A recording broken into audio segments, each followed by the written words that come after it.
Assalamualaikum warahmatullahi wabarakatuh. Saya Muhammad Afmirana dengan NIM C1C021133 akan menjelaskan tentang Islam dan Syariah Islam.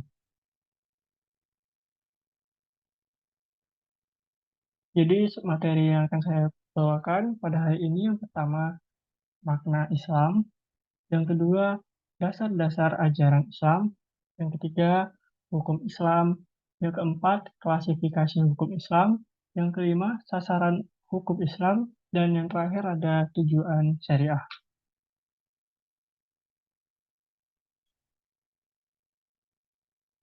Menurut sisi bahasa, kata Islam berasal dari kata al-yama yuslimu islaman, yang artinya tunduk dan patuh. Seseorang yang tunduk dan patuh kepada kepala negara secara bahasa dapat dikatakan selama aslama il-rais ad-daulah.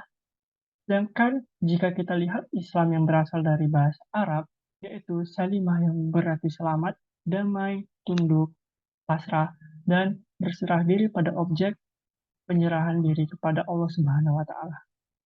Secara terminologi, Islam adalah nama dan satu institusi agama yang tidak bisa dikatakan bahwa setiap orang yang tunduk pada Tuhan, apapun agamanya dan apapun Tuhannya.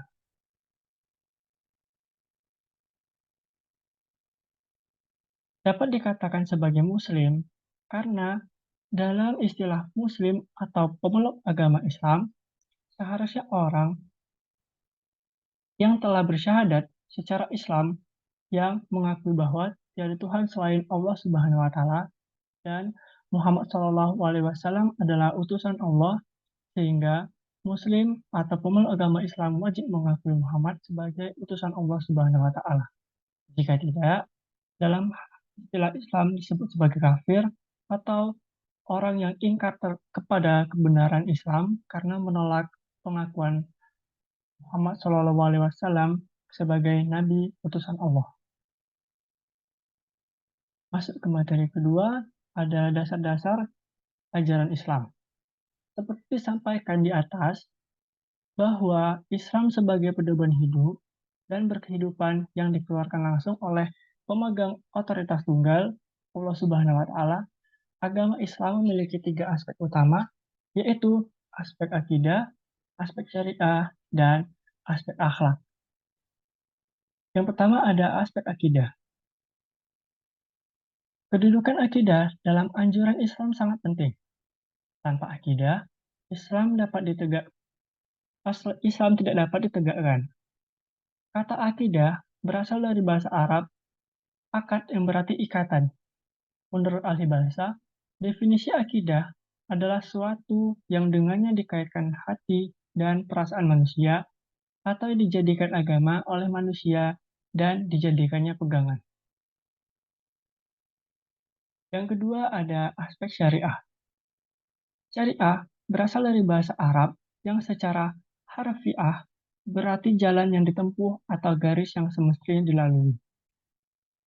Secara terminologi, syariah adalah peraturan-peraturan dan hukum yang telah digariskan oleh Allah Subhanahu wa Ta'ala atau telah digariskan pokok-pokoknya dan dibebankan kepada muslimin supaya mematuhinya dan supaya syariah ini diambil oleh orang-orang Islam sebagai penghubung di antaranya dengan Allah dan dengan manusia.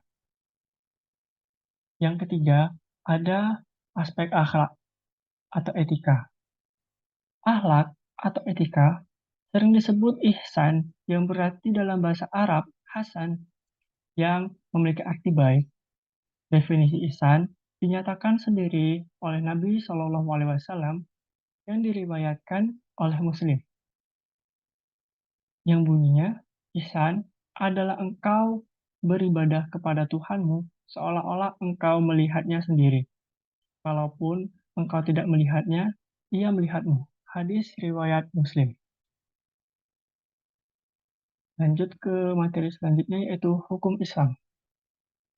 Hukum Islam merupakan rangkaian dari kata hukum dan Islam. Kedua kata ini berasal dari bahasa Arab, namun apabila dirangkai menjadi hukum Islam, kata tersebut tidak dikenal dalam terminologi Arab, baik dalam Al-Quran dan hadis. Kata-kata hukum Islam merupakan terjemahan dari Islamic law. Penyebutan hukum Islam itu sendiri bertujuan untuk memisahkan antara hukum yang bersumber dari ajaran agama Islam, hukum yang berasal dari adat istiadat, dan hukum barat yang dibawa oleh kolonial Belanda. Jadi, hukum Islam adalah hukum yang bersumber dari dan menjadi bagian dari agama Islam. Hukum syara' menurut ulama usul ialah doktrin kitab syar'i yang bersangkutan dengan perbuatan orang-orang mukallaf secara perintah atau diperintahkan, memiliki atau berupa ketetapan atau takrir, sedangkan menurut ulama fikih, hukum syara' ialah efek yang dikehendaki oleh kitab syar'i dalam perbuatan seperti wajib, haram, dan mubah. Syariah menurut bahasa berarti jalan. Syariah menurut istilah berarti hukum-hukum yang diadakan oleh Allah Subhanahu wa taala untuk umatnya yang dibawa oleh seorang nabi. Baik hukum yang berhubungan dengan kepercayaan atau akidah maupun hukum-hukum yang berhubungan dengan alamiah. Hukum-hukum Islam berarti keseluruhan ketentuan perintah Allah yang wajib dituruti, ditaati oleh seorang muslim. Dari definisi tersebut, syariah meliputi yang pertama ilmu aqaid, yang kedua ada ilmu fikih, pemahaman manusia terhadap ketentuan-ketentuan Allah Subhanahu wa taala, dan ada ilmu akhlak yaitu kesusilaan. Lanjut ke materi selanjutnya yaitu klasifikasi hukum Islam. 4 mazhab fikih yang bersumber dari para ahli fikih seperti Al-Imam Abu Hanifah, Al-Imam Malik, Al-Imam Asy-Syafi'i, dan Al-Imam Ahmad bin Hanbali mengklasifikasikan hukum menjadi 5, yaitu yang pertama ada wajib, yaitu sebuah tuntunan yang pasti dalam zam untuk mengerjakan perbuatannya apabila dikerjakan mendapatkan pahala, tapi apabila ditinggalkan akan mendapatkan dosa. Yang kedua ada sunnah, perbuatan yang apabila dikerjakan mendapatkan pahala, tetapi jika tidak ditinggalkan, ia tidak akan mendapatkan dosa. Yang ketiga ada haram, perbuatan yang justru ditinggalkan akan mendapatkan pahala, namun apabila dikerjakan akan mendapatkan dosa. Yang keempat ada makruh. Makruh ini perbuatan apabila ditinggalkan akan mendapatkan pahala, namun apabila dikerjakan tidak akan mendapat dosa. Kebalikan daripada sunnah. Dan yang terakhir ada mubah. Suatu perbuatan yang bila dikerjakan tidak mendapatkan pahala, dan bila ditinggalkan tidak mendapatkan dosa. Jadi tidak ada dosa maupun pahala yang didapatkan jika melakukannya. Materi selanjutnya yaitu sasaran hukum Islam. Setelah kita membahas hukum Islam, selanjutnya kita akan bahas apa saja sasaran dalam hukum Islam. Pada dasarnya, hukum Islam memiliki 3 sasaran, yaitu sebagai berikut. Yang pertama untuk penyucian jiwa. Hal ini dimaksudkan agar manusia mampu berperan sebagai sumber dari segala kebaikan, bukan sumber keburukan bagi masyarakat, juga lingkungannya. Hal ini akan dapat tercapai apabila manusia dapat beribadah dengan benar, yaitu mengabdi kepada Allah Subhanahu wa taala. Yang kedua, sebagai penegak keadilan dalam masyarakat. Keadilan di sini meliputi segala bidang kehidupan manusia, termasuk keadilan dari sisi hukum, ekonomi, dan juga persaksian. Semua manusia pada dasarnya akan dinilai dan diperlakukan Allah secara sama, tanpa melihat latar belakang, strata sosial, agama, kekayaan, keturunan, ataupun warna kulit. Dan yang terakhir, yaitu mewujudkan kemaslahatan manusia. Semua ketentuan di Al-Quran dan Sunnah mempunyai manfaat yang hakiki, yaitu mewujudkan kemaslahatan manusia, dan karena Al-Quran berasal dari Allah yang sangat mengetahui tabiat dan keinginan manusia, serta serta sunnah dari Rasulullah yang mendapatkan bimbingan dari Allah Subhanahu wa Ta'ala.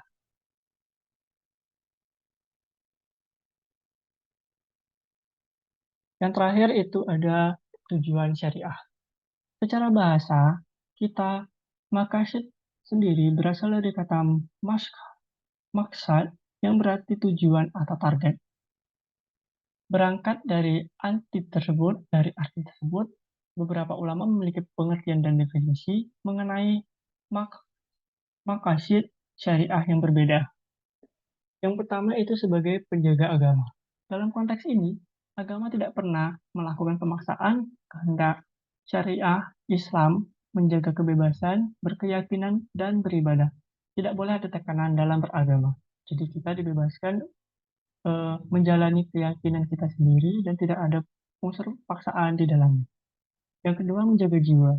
Jiwa yang di dalamnya terdapat roh sebagai amanah dari Allah Subhanahu wa Ta'ala merupakan kendali yang sesungguhnya dari seluruh pergerakan lahir dan batin manusia.